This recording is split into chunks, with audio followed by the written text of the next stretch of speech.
Assalomu alaykum aziz va hurmatli tomoshabinlar. Umid qilamanki sog' salomat bo'lsangiz va buguningizning shod enerji bilan og'oz qilgan bo'lsangiz. Aziz vatandoshlar, men Maryam Muhammadiy bugun ham siz azizlarni xizmatlaringizga va umid qilamanki barnomani ta oxirigacha tomosha qilsangiz va barnomamizdan lazzat olsanglar. Xo'p azizlar, agar bizlar xohlasayki tag'yir vujudimizga, shaxsiyatimizga tag'yir bersak, boyad mutolaa qilsak va har kunki bir varaqni bizlar safar qilamiz, ana shuncha oysa bizlar qilamizki shaxsiyatimizning, oyndamizning tag'yir bersak. Bu odat xeyli sodda odat, lekin xeyli sarnavishtsiz. Xo'p azizlar, dasturimizni ham mavzusi shundan iboratki, mutolaani bizning hayotimizga qanchadar roli bor va qanchadar ta'siri bor. Va bugun ham aziz mehmonimiz Hojirajon Rahmon bugun bizlar da'vat qildiki, bular bizlarga aytsalarki, mutolaa bizlarning hayotimizga qancha ta'siri bor va qanday qilib bizlar yaxshi mutolaa qilsak va mutolaamizdan ham lazzat olsak va hamchonon bardosh olsak. Xo'p, Hojirajon, assalomu alaykum. Xeyli xush kelibsiz barnomaga. Salom sizga va hamchinon bindalaringizga. Xudo qilsinki, hamma jo'r sihatmand bo'lsinlar. Salomat bo'ling. Xo'p, Hojirajon, buguningizni qanday shuru qildingiz va bugun ham xeyli havo bahori havo va yomg'ir yog'iydi. Tashakkur. Bir ko'p yaxshi kun edi va hammadan yaxshiroqqa sizlarmanman va tashakkur qilamanki meni barnomalaringizga da'vat qildingiz. Salomat bo'ling. Xo'p, Hojirajon, keling mavzui barnomadan gapiraylikki, mutolaa bizlarning hayotimizga qanchadar roli bor va qanchadar ta'siri bor. Mutolaa bir juda ham muhim abzor به خاطر رشد و آگاهی انسان ده و باید بذار همیشه مطالعه قلسه که به خاطر از که وقت بذارد ذهنمز فکرمز تغییر ایتاده ادمان که او رفتارگاه عادتگاه زندگیمز کم تاثیر قیاده و شنده که من باورمگه انسان bir insonda dunyosi shu faqat shu zehni dunyosida. Har inson shu dunyosini faqat shu zehncha fahmicha dunyoga ko'radi. Masalan, bir insondan agar so'raysanki dunyo qandiki, u faqat o'zining nigosini artadi. Birta yaxshi artadi, birta yomon artadi va shu uchun fikr, zehn odamning zindagisiga ko'p ta'sir bor. Va shu uchun agar bizlar hamisha mutolaa qilaylik, o'zimiz tag'yir beraylik, odatda yaxshi o'zimizga sozlaylik va shunday dunyomiz, zindagimiz yaxshi bo'ladi. Va zehn به خاطر از اینکه bizlar zehnimiz, fikrimiz محدودda. Faqat محدود ana shuni eslatadiki, bizlar ko'ribmiz, tajriba qilibmiz, eshitibmiz va undan ko'p zehnimiz bilmaydi. Va boyad bizlar zehnimizga mutolaa qilaylik, boyad ma'lumot, e'tilot ko'proq beraylik, toki shundan zehn istifoda qilsin, tajziya va tahlil qilsin, toki bizlar o'zimizga bir yaxshi hayot sozlaylik, toki bizlar mushkulot bilan ham, chalishlar bilan ham durust sozlaylik, boyad jo'rlaylik. Shu uchun mutolaa bir ko'p muhim va mutolaa bir oddiy odat emas, mutolaa bir faqat o'qish emas, mutolaa bir misli bir ro'y ro'shandir, misli bir nurdaki bizlarni oyndamizga, shaxsiyatimizga ta'sir qo'yadi. Ko'p yaxshi. Voqean ham mutolaa zamonki bizlar xohlasakki tirik to'xtasak va badanimiz suvga, xo'roqqa niyozi bor, shunday bizlarning vujudimiz, mag'zimiz donisha hamchonon zarurati bor. Shu xotir uchun boyad bizlar oysa odat bersak o'zimizga bir mutolaa yaxshi qilsak va bu mutolaa boyad davomdor bo'lsa.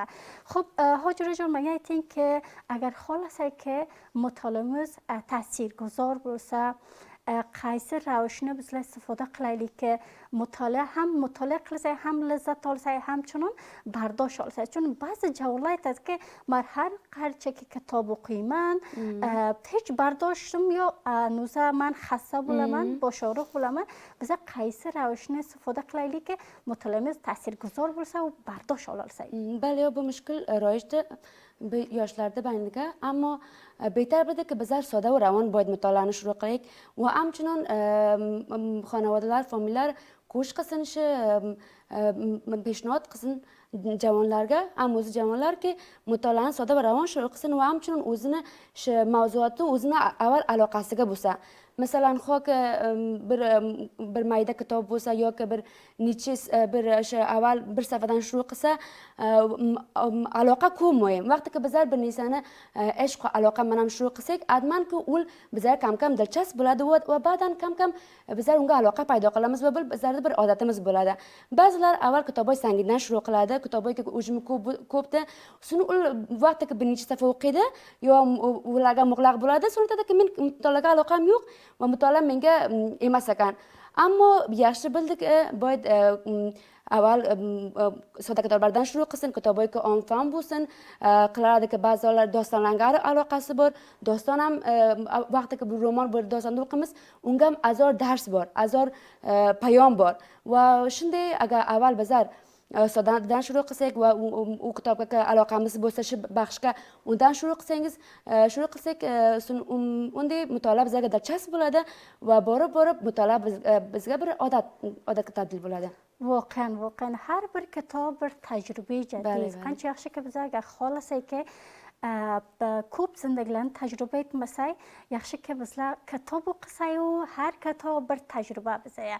Xo'p, aytdingizki, boyd soda va ravon kitoblardan bizlar shuru qilsak, o'zingiz qaysi sabkni xushingiz keladi? Aloqamandsiz, masalan, romanmi, tarixmi? Har kitob o'zini yarasha ta'sirguzorisi bor. Siz qaysi sabkni ko'proq xohlaysiz?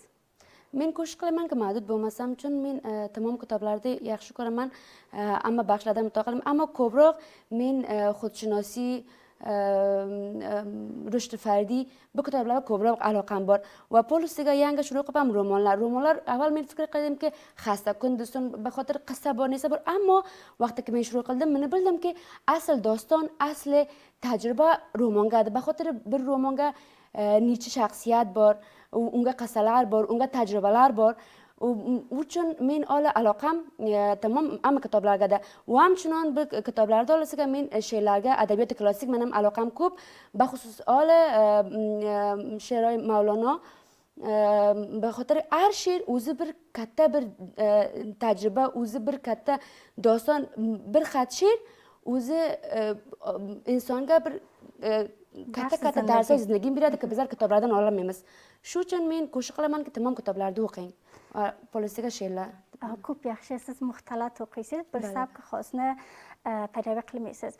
Xo'p, aytdingizki, Mavlono voqean Mavlono o'zi bir maktab, har bir she'ri bizlarga bir tarz zindagi, qancha yaxshiki bizlar hamma ravishdan istifoda qilsak. Xo'p, menga aytingki, Hojirajon, ko'proq kitob ko'p o'qiysiz, mashalloh. Mutolaa qilasiz. Qaysi kitoblarni ko'proq xohlaysiz? Masalan, yozuvchilik Afg'onistondan, xorij az Afg'oniston. Agar aytsangizki, siz qaysi navisandani kitobini ko'proq xohlaysiz va ko'proq aloqamandisiz? Men ko'p aloqamand bir navisanda bor, Deepak Chopra dedi, Hindistondan uni kitoblarini ko'p yaxshi ko'raman. U har kitobi meni bir zindagimni tag'ir beribdi, masalan, bir uydan bir uyga olib kelibdi. Har kitobi ko'p ta'sirguzor ekan menga. Shu uchun uni aloqamandiman va uni polisiga navisanda Ironiy bor. Masalan, o'sha kitobni olib kelib olimga hamisha men bilan bordi va hamchunon boshqa navisnalar dohiliy ham bor, masalan, Umayra Qodiriy ham kitoblarini ba'zi vaqt mutolaa qilaman va hamchunon Ranavar Zaryob va boshqa navisnalar va xorijdan ham olsa bu kunlar kitoblari ko'p ta'sirguzordi. Yoshlar ham ko'proq mutolaa qiladi va hamchunon men aloqamandiman Hukon Manguvejdagi kitoblari hammasi irfoniy, xudshunosiyda.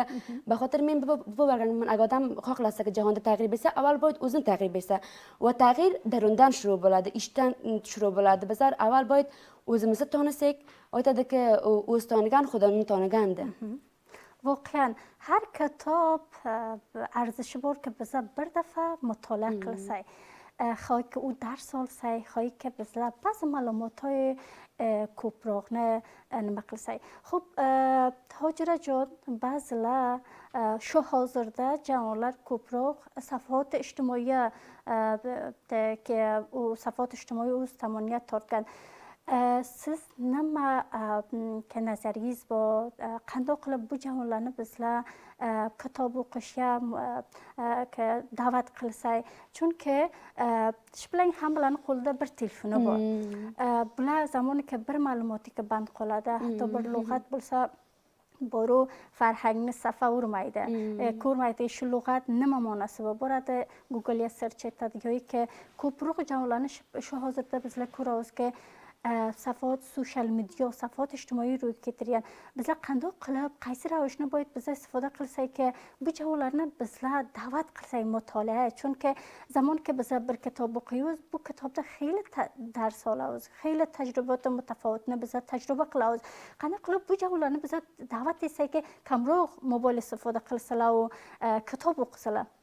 Durust, bu voqeatda ki bugun safot ijtimoiy internet bizlarda baxshi juda az hayotimizda bo'lgan va bizlar buni asb qilolmaymiz. Ammo bizlar qilaramizki, shu safot ijtimoiysidan istifoda qilaylik va shuni mutolaani nafiga istifoda qilaylik. Qanday? Bizlar amma bir oilalarga bir smartfoni bor.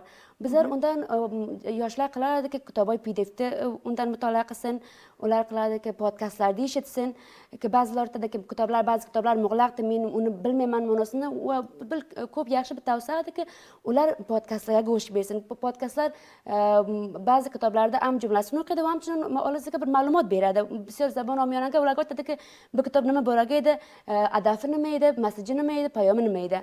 Va hamchunon famillar va rasonalar ijtimoiy ham ko'p nimasi borki, boyad idlorasonlik qilsin, boyad da'vat qilsin, boyad tashviq qilsin javonlardaki, yoshlarni tashviq qilsin, ki mutolaaga olib kelsin. Va famillar agar avlodlarga bir desaki, mutolaa bir arzishi xosdir, mutolaa odamni zindagisiga tag'yir beradi, mutolaa odamni bedor qiladi, ogoh qiladi va ularni misli bir jabr ijbor qilmasin. Boyad bisyor bir ravishi yaxshiga, bir ravish dilchasp, bir ravishi bu aloqamandi ular tashviq qilsin, ular shuru qilsin. Avval ana shu har kim bir baxshga aloqasi bor. Ana shu aloqadan shuru qilsin. Ana shu mavzuni kitobda topib, o'zi mutolaa qilsin, kam-kam bo'lib farhang mutolaa ko'proq bo'ladi. Va ham uchun safot ijtimoiyga bizlar qilaramizki, farhang mutolaani ko'proq qilaylik. Mardimga rasonalar idlot bersin. Safot ijtimoiy guruhlar sozlasinki, hamma mutolaaga ro'y olib kelsin. Masalan, ba'zi musobaqalarimiz borki, musobaqa kitobxoni ilm ko'p mufid. Ilmni bizlar agar rivoj bersak, tarvij bersak, ko'p yaxshi bo'ladi. Javonlar mutolaaga ro'y olib kelsin, kam-kam mutolaani shuru qilsin va boshqa bu aloqa idoma bersin va bir sabk zindagi tabdil bo'lsin baxayr. Va vaqtdagi jamoa ro'shan bo'lsa, jamoa ogoh bo'lsa, atmanki oyinda baxayr ro'shan bir oyinda yaxshi bo'ladi hammaga. Daqiqan. Xonavoda famil xeyli ta'sirguzorki, bizlar qandoq qilib farzandlarimizning da'vat qilsak kitob o'qishga, xususan onajonlar, otajonlar, opa-singillardan man xohish qilamanki, kelinglar shu farhangni oysa-oysa bizlar boyad piyoda qilsak, zamoniki ota kitob o'qiydi, atman uni farzandi bolasi kitobni bilmasa, lekin aloqasi bu kitobni qo'lga olsa, oysa-oysa mana shu bir travish durustga tabdil bo'ladiki, bizlar bolalarimizni kitob o'qishga da'vat qilsak. Xo'p, Hojirajon, kitobi yoningizda bor, banome bidori. Bu kitob borasida aytdingki, qaysi mavzudan iborat, qandoq mavzuotlari bor va navisandasi kimdir? Bu kitob qismiga ko'rasiz bedorida, ya'niki o'zimizda ichimiz va dunyoy daruni beruni xudo tag'ir qiladi, ya'ni bizlar dunyomiz tag'ir, bu tag'ir ishdan shuru bo'ladi, darundan shuru bo'ladi. Vaqtida bizlar o'zimizni tonisak, odatlarimizni bilsak, ko'rayki xudoga qilamiz, uni bilsak va unga tag'ir olib kelsak, admanki bir o'zimizga bir yaxshi hayot sozlaymiz. Va bu kitob ham shuni ustiga ko'proq tavsiya beribdi. Navisanasi anoshadaki o'zi bir mojira ekan va ko'p mushkulot, mana qismiga bilamiz, buguncha bir dunyo ijtimoiy bor, fashora ijtimoiy ko'p, stress, tashvish, misli bir musobaqa bo'lgan hamma xohladiki muvaffaq bo'lsin. Ammo ammo با tashvish با استرس با نگرانی ko'p ammo bu navisinar aytadiki vaqti ki bizlar xohlasak muvaffaq bo'lsak avval boyid muvaffaqiyatni ichkaridan muvaffaqiyat ichkarigada birunga tashqariga emas bizlar boyid avval zehnan orom bo'lsak zehnan ogoh bo'lsak shunday bizlar muvaffaqiyatga qo'l topa olamiz va bu hamchinon bu navisida bu kitobda peshnod qilibdiki bu kitobi ko'proq ta'minida ki bizlar taqriban 1 yilda ta'min qiladiki har ertaman ham sizilgandan shuru bo'ladi yozgan ko'p foydasi vaqtda bizlar fikrimizni zehnimizni varaqqa olib kelamiz bir misli mo'jiza ruh beradi bizlar bilamizki nimaga fikr qilamiz nima boraga cho't qilamiz va qandayki fikrimizni oroq qilaylik va qandayki lahzaga kelaylik bu ko'p muhimdiki bizlar iztirob olmasak oyindaga zindagi qilmasak bu lahzaga zindagi qilsak ko'pdan ko'p rahmat sizdan ki da'vatingizni bajarib qildingiz voqean gaplaringizdan bizga sudi mufid oldik